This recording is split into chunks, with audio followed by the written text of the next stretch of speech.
আজ 15ই আগস্ট ভারতের স্বাধীনতা দিবস।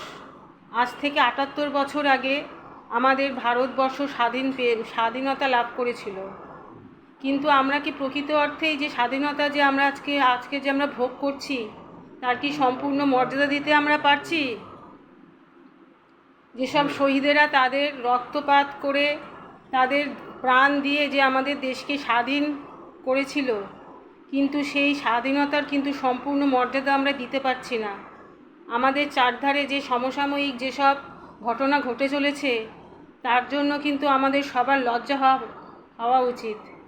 আর আজ যদি শহীদরা যদি বেঁচে থাকতেন, আজকে ভারতবর্ষের এই অবস্থা দেখে তারা কিন্তু সত্যি মর্মাহত হতেন। তারা ভাবতেন যে আগামী ভবিষ্যৎ যে কী হতে চলেছে, কাদের প্রজন্মের হাতে তারা তাদের দেশকে দিয়ে যাচ্ছেন।